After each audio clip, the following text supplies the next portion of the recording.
Hey everybody, Dan here with Pain Free You. Today's topic is going to be, is it really a problem if you don't see it as a problem? So, I'm going to get to that in a minute. Breathe a little bit.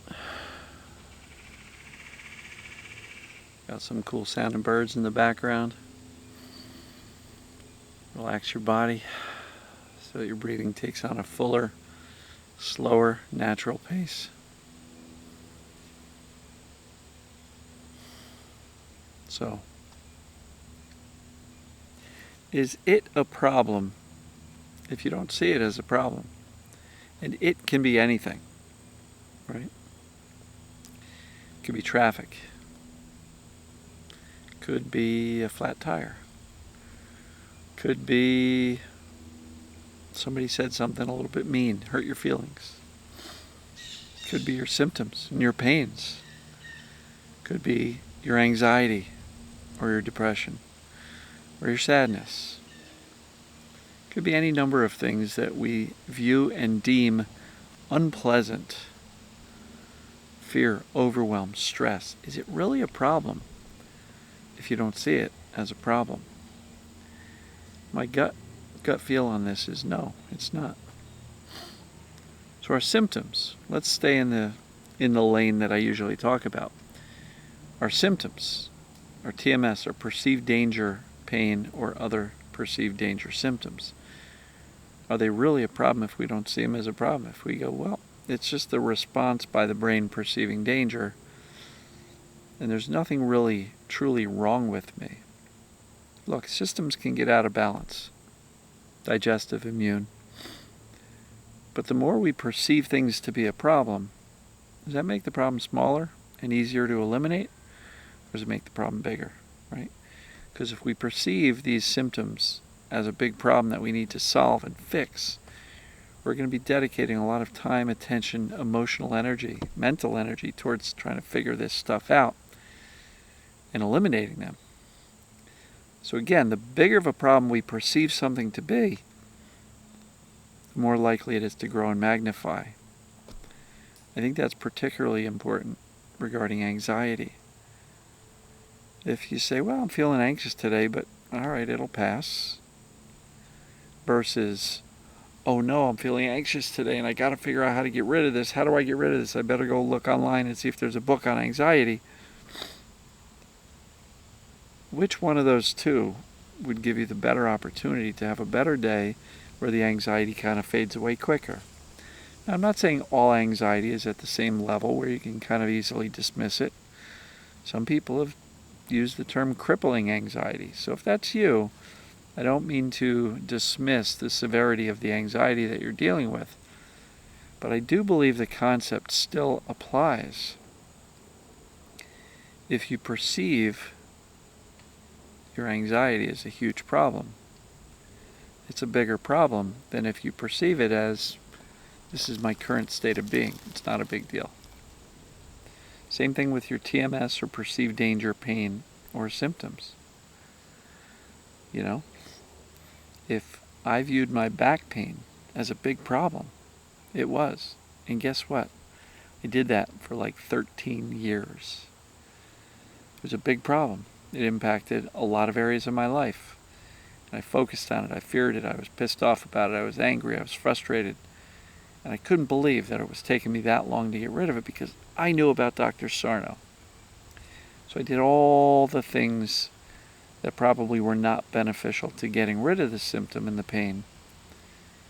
I did lots of things that were really keeping it around longer, counterproductive. The fear, the frustration, the anger, the attention.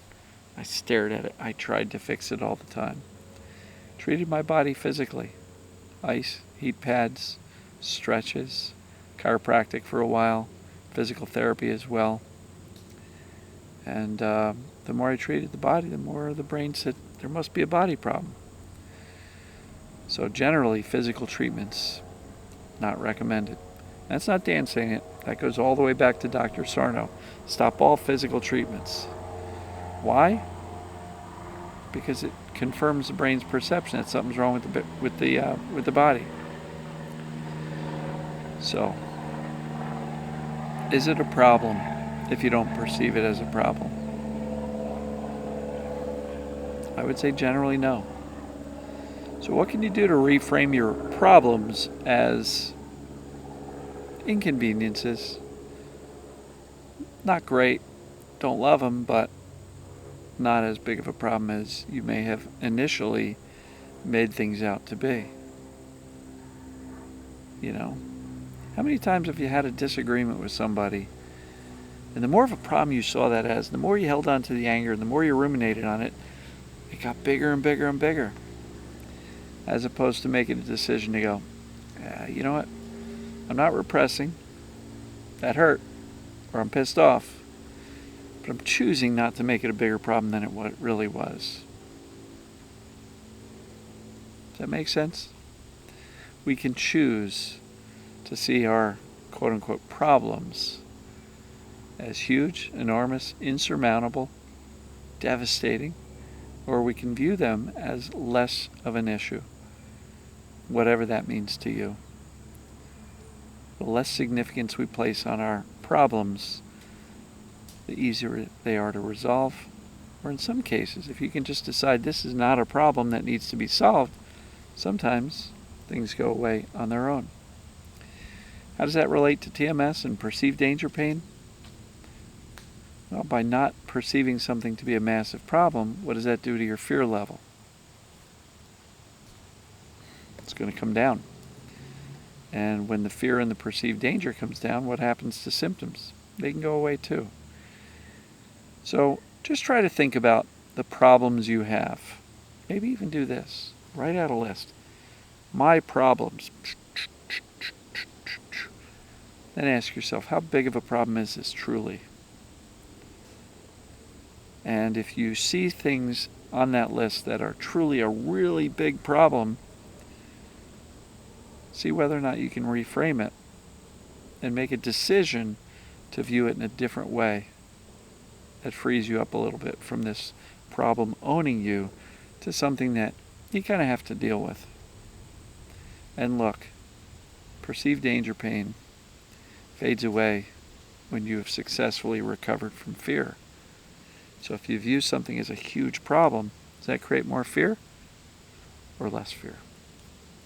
Food for thought, folks.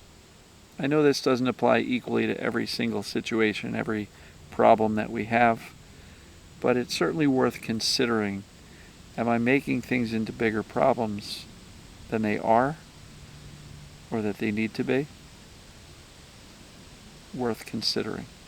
So evaluate your problems and then ask yourself, how many of these are just based on thoughts and emotions and not really big problems?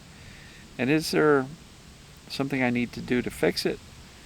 Or can I put less significance on it, less fear and attention on the symptoms, and have them go away sooner? And therefore it becomes a less significant problem because you are making it less of a problem. Just something to think about. So, love you all. It's always great chatting with you every day. And we'll see you tomorrow. Take care.